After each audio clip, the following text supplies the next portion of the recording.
já que as tensões da Guerra Fria diminuíram. Numa reunião de cúpula em Viena, na Áustria, o presidente dos Estados Unidos, Jimmy Carter, e o líder soviético Leonid Brezhnev assinaram o Tratado de Limitação de Armas Estratégicas II, ou SALT II. O tratado estabelece limites e diretrizes quanto ao uso e proliferação de mísseis nucleares.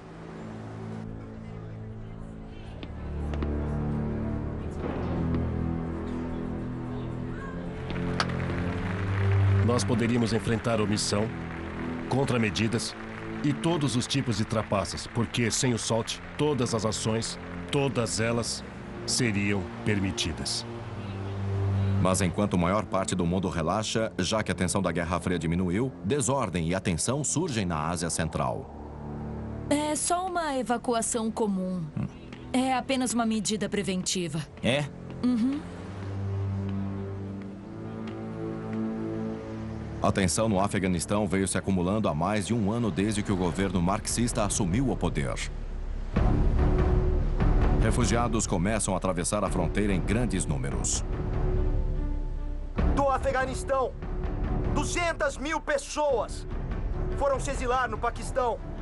200 mil pessoas que perderam seus lares, seus tetos, suas roupas. Eles não têm nada e precisam do seu apoio.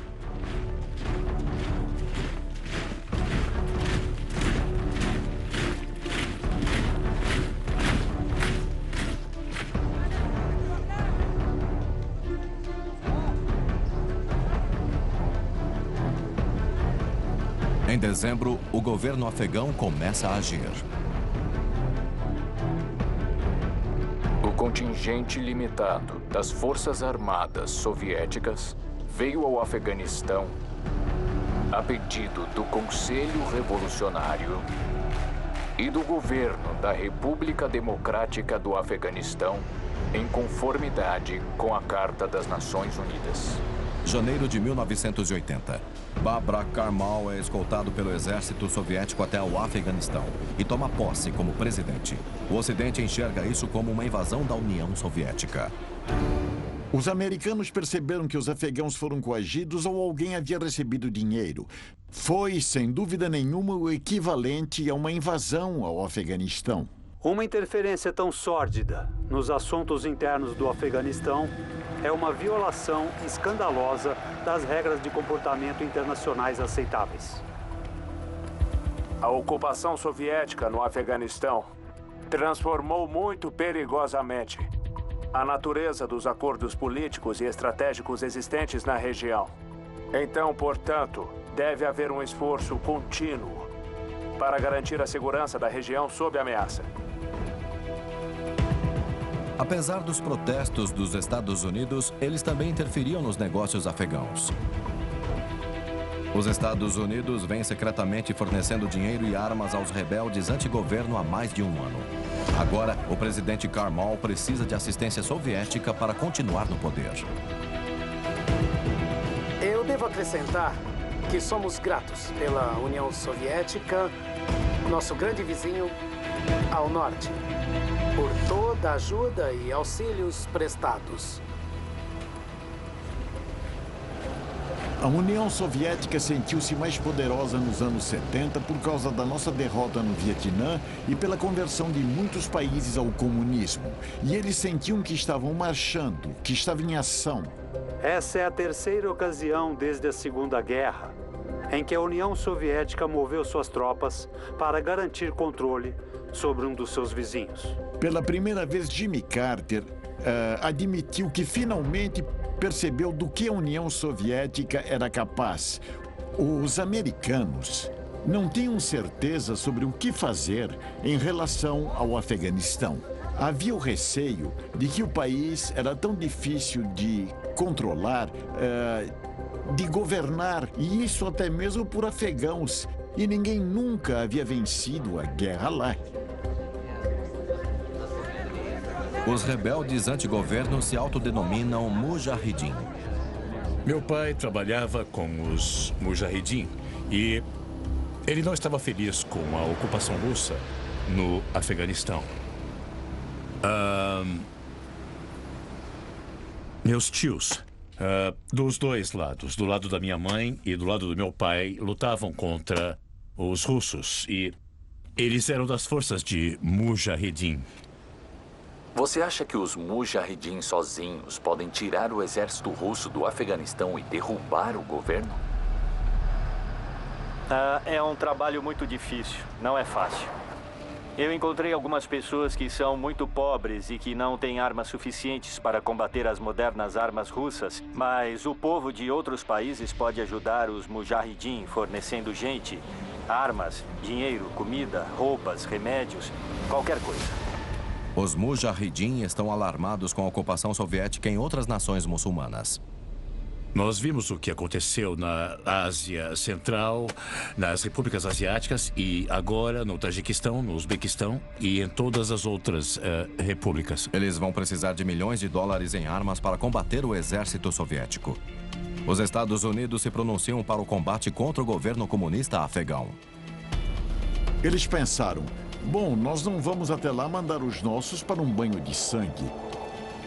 Os soviéticos estão lá e já se decidiram. Então vamos concentrar auxílio à Aliança do Norte e depois ao grupo de fronteira chamado Mujahideen e fazer com que os soviéticos paguem por entrar no lugar errado na hora errada.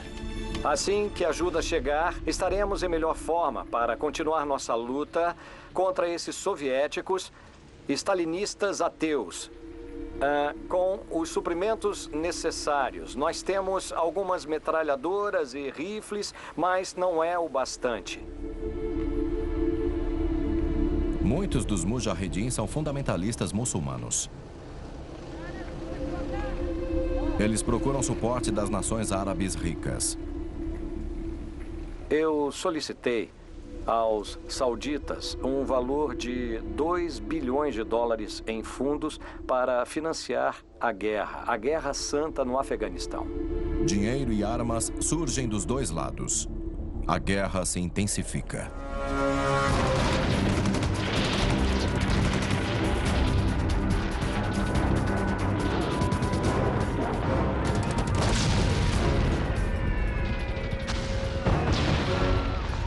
Acho que eles não estavam lá apenas pelo Afeganistão. Estavam lá para chegarem aos portos de águas quentes e eles queriam expandir, abrir as asas e se tornarem maiores.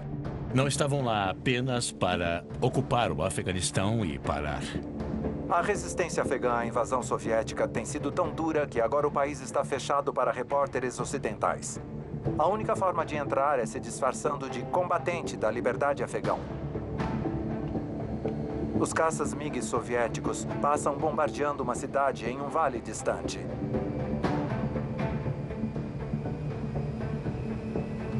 Para essa operação, os MiGs 21 e os helicópteros de combate Mi-24, supostamente usando napalm e mísseis, explodiram a pequena cidade e as montanhas ao redor. Os rebeldes nas montanhas não tiveram chance. Na cidade de Asmar, acredita-se que 1.500 pessoas morreram.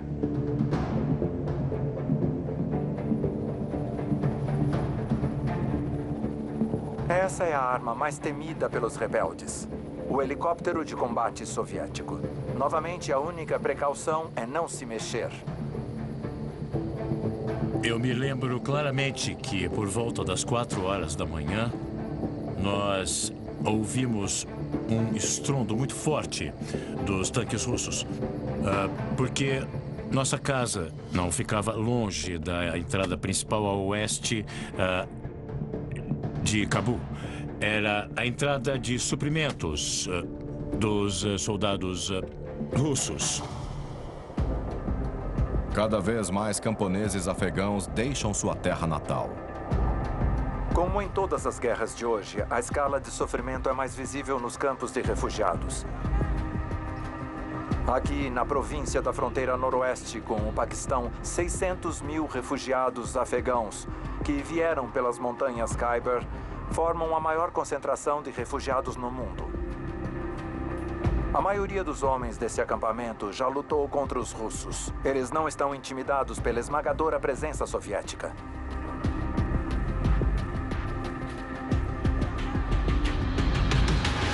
A guerra que sempre travamos foi uma guerra de ideologias. E a guerra depois se tornou do Islã sobre ataque naquela região. Então era assim que a guerra era vendida dentro daqueles acampamentos de refugiados, de que o Islã estava sob ataque e que você deveria agir para defender o Islã contra a Rússia. Por isso, no geral, o objetivo desses hospitais é de cuidar dos rebeldes feridos e mandá-los de volta ao Afeganistão assim que estiverem aptos para lutar novamente. Nós não pensamos em perder ou vencer a guerra. Nós queremos cumprir nosso dever e, se morrermos, é porque foi a vontade do nosso Deus. Uma organização beneficente recentemente enviou ao hospital uma remessa de contraceptivos. Um médico disse, não é muito útil. Precisamos de mais mujahidin e não de menos. Os rumores crescem. Os combatentes da liberdade afegãos procuram exterminar mais do que apenas o comunismo. A agência de informações russa divulga relatórios alarmantes. No último ano, de acordo com a TASS, os rebeldes antigoverno já destruíram 1.100 escolas, quase um quarto do total de escolas no país. Há relatos de que esses grupos terroristas assassinaram professores, decapitaram alunos e colocaram fogo nas escolas em uma recente campanha de terror.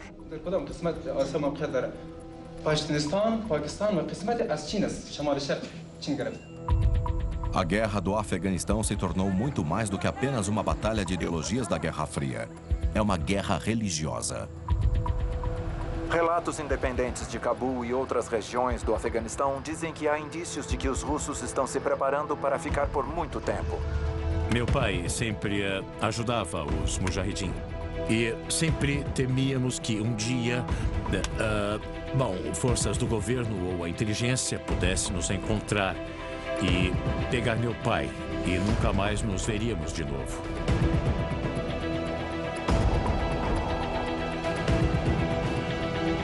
Isso aconteceu com muita gente. Assim, durante a noite, eles vinham e alguns eram presos, outros desapareciam e eram mortos. Ao final de 1980, parece que o Afeganistão não encontrará paz tão cedo. E agora não há nenhuma região completamente sob o controle dos russos. Mais de 80% do território afegão está sob controle dos mujahidin. Se os russos se retirarem do Afeganistão, sua luta terá acabado? Vamos continuar nossa luta até que consigamos estabelecer um sistema islâmico puro no Afeganistão. Palavras fortes, um presságio das consequências inesperadas da intervenção soviética no Afeganistão. À medida que o conflito financiado pelos Estados Unidos e União Soviética ferve, o resto do mundo observa ansiosamente enquanto que ambos os lados da cortina de ferro se preparam para outro tipo de luta, em um campo muito diferente. 1980. A capital da União Soviética, Moscou, se prepara para receber os melhores atletas do mundo nos Jogos Olímpicos de Verão. Mas antes que os Jogos começassem, o que viria a ser uma arena de esportes acaba se tornando um campo de batalha política.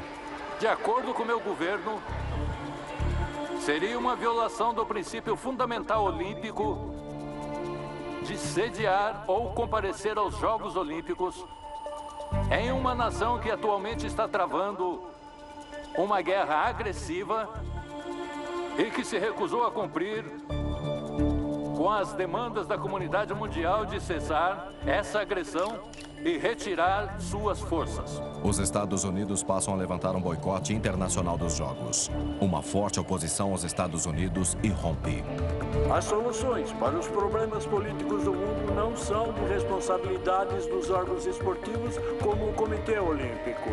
Para nós, selecionar uma nação como sede dos Jogos de Verão significa que podemos reconhecer a justiça em sua política exterior e seus prestados em prol da paz mundial.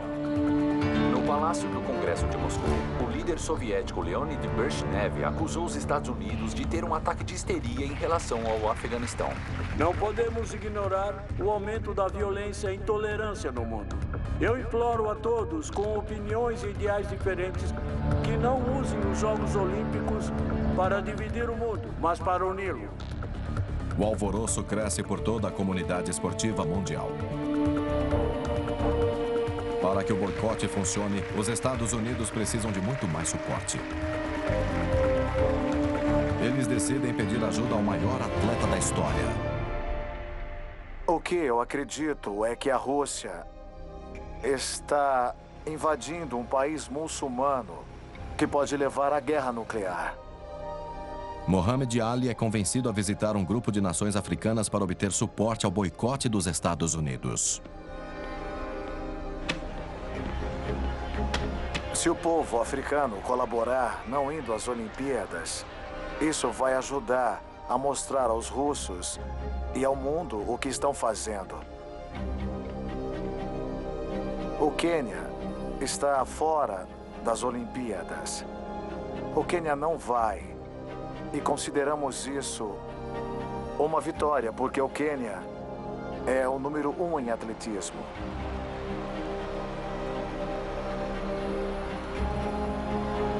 O que são as Olimpíadas sem o Quênia? América e outros países que também estão fazendo parte dessa comoção.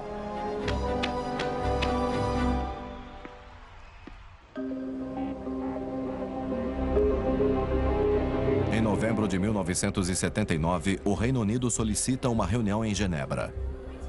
É muito provável que haja boicote por parte dos atletas dos Estados Unidos pelas Olimpíadas de Moscou. Esse boicote também pode ser seguido por outras grandes nações do esporte. Isso irá, obviamente, afetar a qualidade da competição em Moscou. Foi aqui, nessa cidade-estado da antiga Grécia, que os Jogos Olímpicos nasceram. Mas o espírito olímpico não brilha mais como outrora. O envolvimento soviético no Afeganistão e os protestos internacionais resultantes lançaram uma grande sombra nas Olimpíadas deste ano em Moscou, com os Estados Unidos liderando o boicote.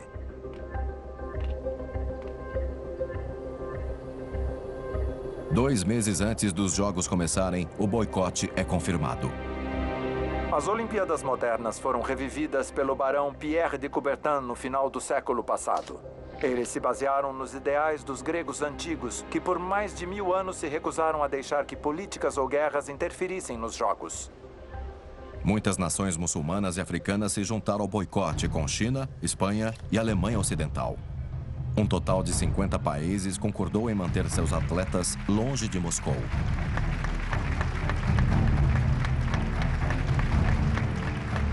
Nos tempos modernos, já houve 2 interrupções devido às guerras mundiais. E hoje o futuro desses jogos está em choque.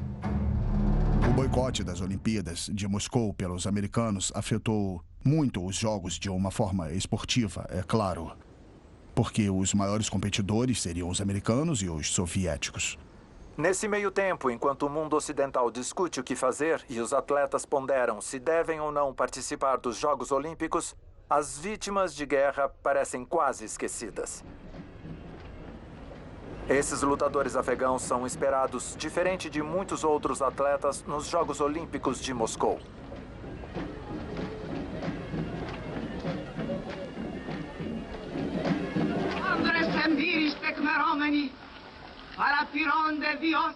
A atriz grega Maria Moscolio receita as palavras tradicionais no templo de Hera. Se os antigos deuses gregos pudessem ouvir e ver, provavelmente estariam enfurecidos pelas recentes crises ameaçando os jogos. Foi uma grande perda para os atletas, eu entendo eles, porque eles treinaram por 4 anos, poderia ter sido um marco na carreira deles. E, de repente, você precisa deixar isso de lado. Isso é política. 80 países de um total de 145 participaram dessas reduzidas Olimpíadas. A chama começou sua longa jornada. Mas será que pela última vez?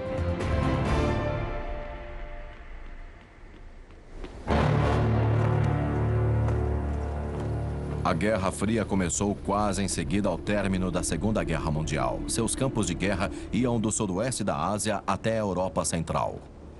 Em 1979, após anos de uma calmaria relativa, a Guerra Fria novamente se intensificou com a invasão soviética ao Afeganistão. Mais uma vez, o planeta inteiro está em alerta vermelho para uma terceira guerra mundial nuclear, já que a Rússia busca solidificar e aumentar suas incríveis forças militares no hemisfério ocidental. O Pacto de Varsóvia, conforme demonstrado em exercícios como esse, já preparou um incrível arsenal para combater a OTAN. O Pacto de Varsóvia é um tratado entre a Rússia soviética e seus estados satélites por trás da cortina de ferro. Uma resposta do Bloco do Leste à OTAN. A OTAN estima que o Pacto de Varsóvia já tem quase 3 vezes mais o número de tanques que o Ocidente. Todos os países da OTAN não são páreos para o poderio militar do Bloco do Leste. Apesar do Tratado de Limitação de Armas Estratégicas, eles desenvolveram uma solução nuclear. Em Haia, os ministros da defesa europeus chegaram para uma reunião de planejamento da OTAN. Em jogo, uma das decisões mais vitais na história dessa aliança.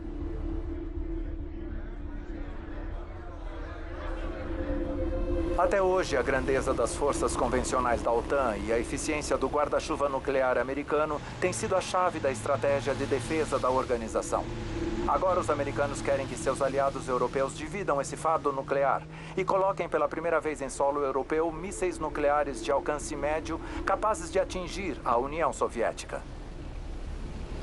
O míssil selecionado para o arsenal nuclear europeu entraria na história como a arma que inflamaria um continente. Ele se chama míssil de cruzeiro. Com suas pequenas barbatanas, ele é basicamente uma versão mais sofisticada da bomba voadora V1 da Segunda Guerra Mundial. Devido à sua relativa simplicidade, ele custa por volta de 1/3 de uma nave de combate moderna. Equipado com uma ogiva nuclear, ele tem um alcance de mais de 2.000 quilômetros. A Europa irrompe em revolta.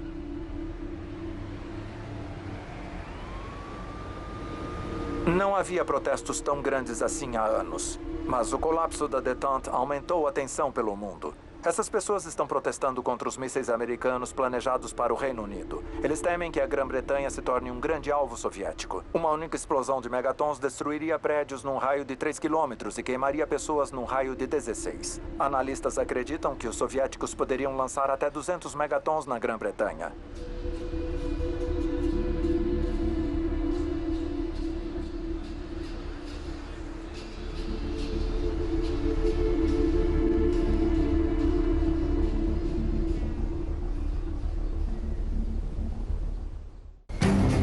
Os mísseis são secretamente trazidos para a Europa e a Grã-Bretanha.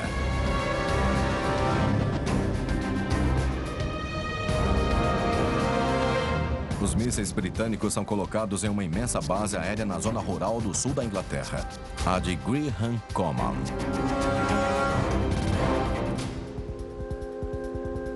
Esses mísseis americanos eram colocados em silos embaixo da terra e em caminhões de mísseis prontos para partir.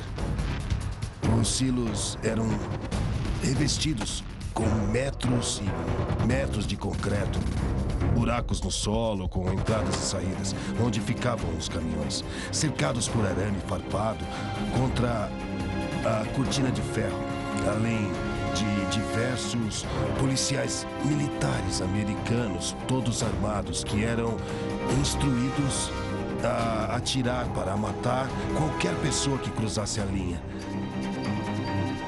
em território britânico. Os pacifistas levaram 30.000 pessoas até Greenham Common para protestar contra os mísseis, para derrubar as cercas.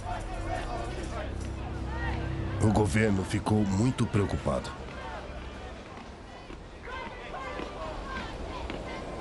Nós tivemos que impedir mulheres de entrar na base. O perímetro era de 14 quilômetros. Grande parte em matagais, então era difícil ver as pessoas se rastejando pelas cercas. O plano de ação para defender a região de 14 quilômetros foi elaborado. E eu passei o dia todo no helicóptero. E eles passaram o dia lá. Eles destruíram algumas das cercas, mas não entraram. Notavelmente, nenhum tiro foi disparado. Os pacifistas continuaram acampados nos arredores de Graham Common por mais 19 anos.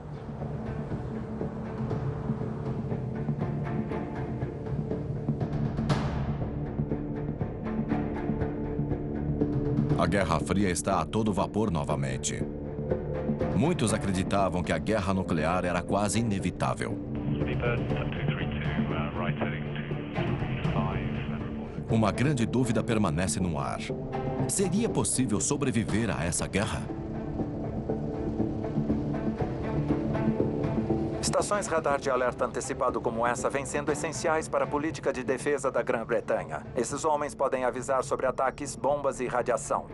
Essas informações acionariam alertas para a população por meio de sirenes e mídia nacional. Se um ataque nuclear acontecer, tudo acima do solo ficará fatalmente radioativo. O Centro Regional receberia as informações dos postos de campo como este. Há 900 deles por toda a Grã-Bretanha. Os soldados sairiam para coletar dados com equipamentos de medição de radiação. Cada nação dentro do alcance dos mísseis soviéticos e americanos deve ter um plano de sobrevivência. A estação de radar vai enviar dados aos centros regionais administrados pelo governo, como este em Birmingham. Esses são voluntários. Toda esta região aqui. E mais esta. Mais aquele centro. Aqui, no subsolo, os geradores fornecem energia aos ares condicionados que cortam poeira radioativa. Aqui e aqui. O período recente de relações tensas com a União Soviética os deixou perigosamente desesperados. Planejavam alertar os funcionários por telefone. No entanto, as linhas provavelmente estarão inativas. Esses informativos estão sendo distribuídos somente agora. Os oficiais britânicos temiam que as pessoas pudessem perdê-los ou ficarem apavoradas com elas. Eles saberiam como agir em alerta. Em um mundo com a tecnologia em aceleração, parece que as pessoas comuns foram deixadas para trás. Neste bairro, há reuniões de defesa nacional em um bar local. Um oficial aposentado do exército organiza as reuniões. Cercado por espadas e livros de história, ele silenciosamente avalia os horrores de uma guerra nuclear, precipitação radioativa e refugiados. À medida que a tensão aumenta, a defesa civil se torna prioridade. Estudos em Hiroshima, depois da explosão atômica em 1945, garantiu aos cientistas informações valiosas sobre como proteger a população contra ataques assim. Por todo o Atlântico, os Estados Unidos vêm fazendo exercícios de guerra desde os anos 50. Tudo quieto em Nova York, se é que podemos dizer isso sobre Nova York. O que quero dizer é que tudo funciona normalmente, e a Times Square dando lugar ao corre-corre da cidade grande. Mas então sirenes soam um alarme. A vida em Nova York para enquanto a cidade reage a um exercício de ataque de forças inimigas nesta era atômica. Da Bolsa de Valores para abrigos antiaéreos, Nova York testa suas defesas civis. Julgando por essas imagens, os nova-iorquinos já conhecem o procedimento. Nós fazíamos exercícios de bomba quando crianças no ensino fundamental. Não de bombeamento, mas nos preparávamos para a bomba atômica, sentados no corredor, colocando as mãos sobre a cabeça e abaixando, como se isso fosse adiantar alguma coisa. A América do Norte tem sido pioneira em produtos essenciais para a casa durante a era nuclear. Os abrigos antinucleares. Faça você mesmo seu abrigo antinuclear. Esse modelo acima do solo, na Geórgia, e o modelo no porão, em Maryland, estão abertos para visita do público. Ambos são praticamente iguais em relação à estrutura interior e decoração. Ambos foram projetados e feitos pelo governo com especificações simples. Todos os detalhes estão no panfleto de defesa civil. Com vocês, o abrigo antinuclear da família e mapa para sobrevivência na era dos perigos atômicos. Enquanto isso, em Vancouver, no Canadá, um cavalheiro que prefere permanecer anônimo está determinado a se proteger contra a guerra atômica. Seu abrigo à prova de bombas tem um aparelho para medir a radioatividade.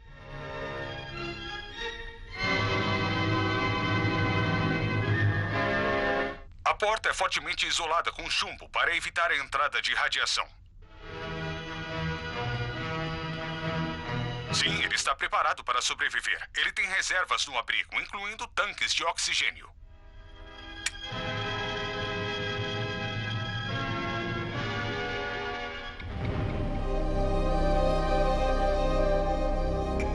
Os abrigos nucleares estão nas notícias desde que a primeira bomba atômica foi jogada sobre uma cidade.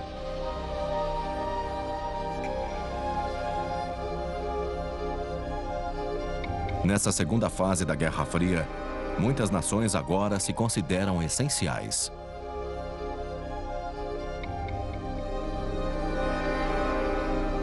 A Suíça tem um dos planos de defesa públicos mais avançados.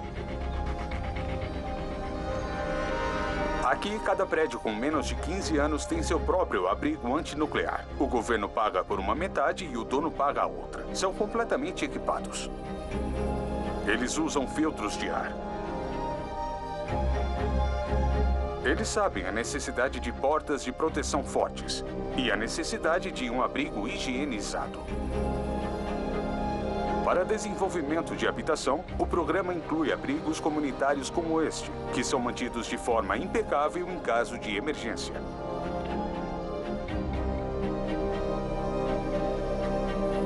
No começo da década de 80, enquanto os abrigos antinucleares servem para acalmar os nervos pelo mundo, no Afeganistão, os abrigos ainda são um luxo escasso. Isso na nova linha de frente da Guerra Fria. 1981. É a terceira década de Guerra Fria e as vítimas do seu último conflito, da Guerra Soviético-Afegã, se aglomeram em números ainda maiores na fronteira do Paquistão com o Afeganistão. Esta é provavelmente a maior concentração de refugiados no mundo, possivelmente chegando a 2 milhões, ou 1/7 de toda a população afegã. A guerra já está assolando esse país montanhoso há 2 anos.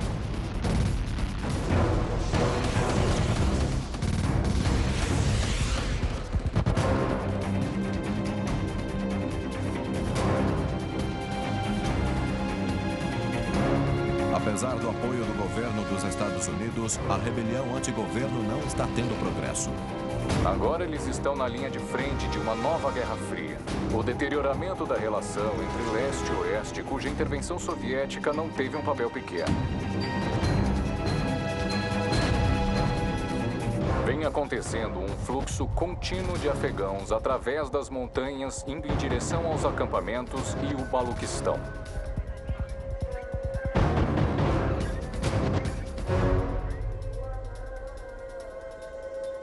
Relatos de dentro do Afeganistão mostram o que tirou essas pessoas de suas casas. Enquanto entramos na cidade de Pagman, a mais de 2.100 metros sobre as montanhas, nós ouvimos, mas não vimos um bombardeio. Pagman é uma mera sombra do que foi em seu passado glorioso. Antes da intervenção soviética, era uma cidade com ruas largas e palacetes construídos pelo rei Amanullah nas décadas de 20 e 30, após se emanciparem da Grã-Bretanha. Agora, a cidade é cercada por 70 postos do exército afegão que comandam as montanhas da região. Muitos civis feridos são enviados a um hospital em Cabul.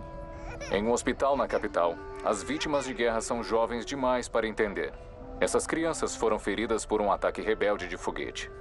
De acordo com os médicos, os mísseis raramente acertam o alvo pretendido, as instalações militares do governo. Ao invés disso, acertam áreas altamente povoadas por civis. Ele estava na estrada de Jalalabad, que fica a 25, 30 quilômetros a leste de Cabul, e foi baleado no peito. O Azamet tem 7 ou 8 anos. Ele foi ferido por uma armadilha. Alguns vizinhos nossos morreram por ataques de mísseis. Um desses mísseis caiu muito perto da minha casa, talvez 3 ou 4 casas de onde eu morava. E, bom, eu perdi um grande amigo. Apesar da devastação, alguns escolheram não fugir. Refugiados nas ruínas, algumas pessoas tentam levar uma vida normal. Descobrimos que dentro da prefeitura ainda há um tipo de estrutura administrativa funcionando, que é liderada pelo prefeito Mohamed Akbar, de 31 anos, que foi eleito no ano passado e parece ser a força motriz da vida em Pagman. Sem anunciar, viajamos 11 quilômetros para um vilarejo de longe aparentemente deserto e danificado. Mas em minutos, um grupo de crianças e anciãos aparecem de repente. Em um prédio escuro, encontramos um mulá dando aula às crianças. Às vezes, a rua onde meu avô morava, a situação por lá ficava realmente muito feia. E havia a guerra ativa e a luta entre os mujahidin e as forças do governo. E assim, por um momento, as pessoas se escondiam. Mas depois dos combates, a vida voltava ao normal e eles voltavam a fazer o que estavam fazendo antes. Não tinham mais medo. A vida voltava ao normal.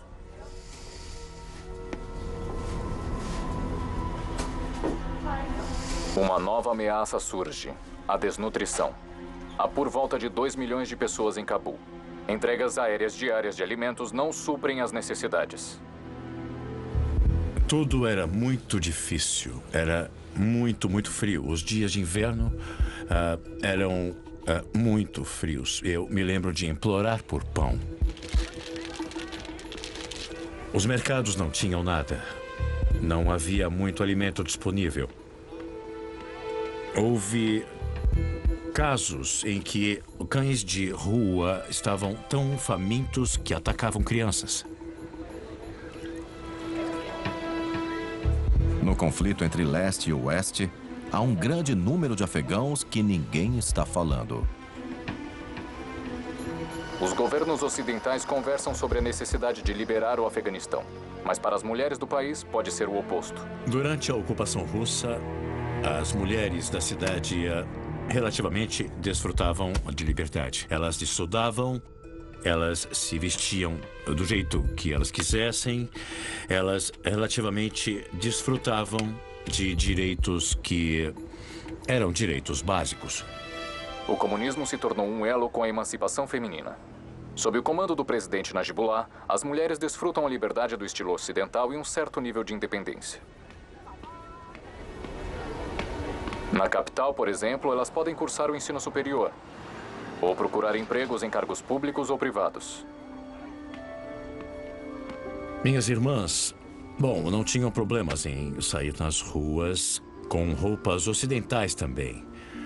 Mas em outras cidades e nas zonas rurais, a história era bem diferente. Poucas escolas funcionavam, as mulheres só podiam sair se elas usassem a burca ou o hijab adequado. Havia uma distinção entre a vida das mulheres na cidade e a vida das mulheres nas zonas rurais. Em locais sob controle dos rebeldes, as mulheres estudantes sofriam ameaça. Há muitos relatos de que estudantes femininas na universidade foram atacadas pelo mujahidin. Como sabem, os mujahidin não aprovam educação para meninas e mulheres.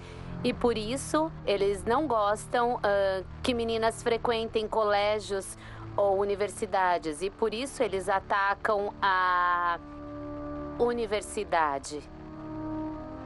As mulheres foram autorizadas a ter oportunidades de educação. É claro que elas vão poder fazer suas próprias escolhas. O que aconteceu com as alunas? Como foram atacadas? Eles jogaram ácido no rosto das mulheres. Algumas decidiram lutar de volta. Essas mulheres estão unidas pela ameaça representada pelas forças do fundamentalismo islâmico. Nós nos unimos à milícia porque defendemos os direitos das mulheres. Iremos combater a contra-revolução em nosso país. Mesmo não lutando na linha de frente, muitas receberam treinamento militar completo e estão prontas para defender seus direitos recém-adquiridos até a morte. Fátima se alistou há 5 anos. Ela tem 2 objetivos: defender o governo e o direito das mulheres. Se os fundamentalistas tomarem o poder, o futuro de algumas mulheres será o retrocesso. Bom, eu conheci mulheres muito fortes, com o passar do tempo, que compreenderam bem as virtudes de um ambiente mais secular e como eram aversas ao auxílio dos extremistas islâmicos pelas grandes potências que disputavam o poder entre si.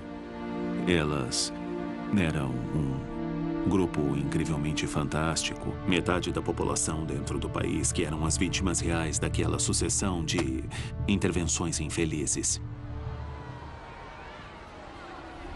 Sem perspectiva de um final de conflito, o Afeganistão se tornou a própria versão da União Soviética do Vietnã.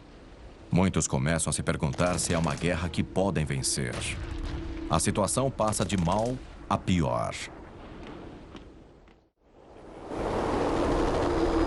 1º de setembro de 1983. A aeronave coreana 007 de Nova York a Seul desaparece no mar do Japão com 269 passageiros a bordo.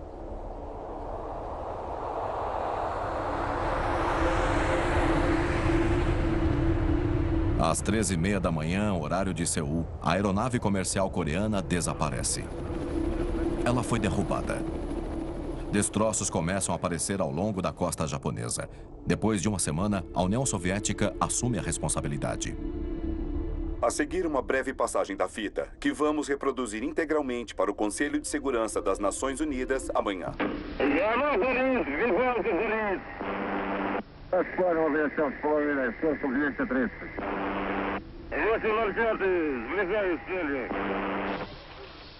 Há uma conversa sobre os pilotos armarem e depois desarmarem os mísseis guiados por calor, deixando-os na mira e guardando a autoridade para disparar. E eles dispararam. A noite do desastre estava muito escura e com tempestades. O voo saiu de curso e entrou em espaço aéreo soviético sobre a península de Kamchatka. Os russos acreditavam que o avião Jumbo era um avião espião dos Estados Unidos. 4 caças levantaram voo na região da base aérea de Sokou. Nessas gravações está claro que estão reportando que a aeronave foi abatida e as aeronaves foram suspensas. Não se arma e dispara um míssil guiado por calor como disparo de advertência. Depois de disparado, um míssil busca e acerta o alvo. 2 mísseis foram lançados. Um explodiu na parte traseira do avião, o outro na asa esquerda. A cabine do 747 despressurizou. As máscaras de oxigênio caíram. Levou 12 minutos para que o voo coreano 007 caísse.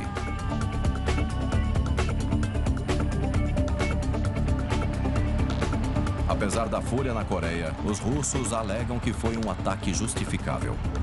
E houve gravações das transmissões de rádio pelos pilotos russos de diversos aviões. E aí está mais do que claro, do que nunca, que a União Soviética, de fato, derrubou um avião comercial desarmado. A União Soviética dá uma coletiva de imprensa. Um dos pilotos afirma que o piloto ignorou os disparos traçantes de advertência. E não há conversa sobre disparo de advertência, balas traçantes ou coisa do tipo. O que aconteceu de fato foi mantido em segredo. A União Soviética encontrou a caixa preta, mas manteve isso em sigilo por 9 anos. As relações da Guerra Fria nunca estiveram tão baixas. Se eles têm coragem de atirar contra um avião comercial desarmado, eles têm coragem de atirar contra uma cidade desarmada. E como se já não houvesse tensão o bastante, depois de mais de 35 anos de guerra pelo mundo, a Guerra Fria entra em uma nova e mortal era. A era da espionagem. Depois de décadas de guerra lutando na Coreia, no Vietnã, na Angola e Afeganistão, durante a metade da década de 80, a Guerra Fria conhece um novo campo de batalha, o das sombras. 1985 foi o ano da espionagem. Havia 5 ou 6 casos só naquele ano, que eram casos relevantes de espionagem, onde o FBI efetuou prisões e condenações. Foi isso. Um dos maiores escândalos de espionagem nos anos 80 seriam tratados pelo agente do FBI, Joe Wolfinger.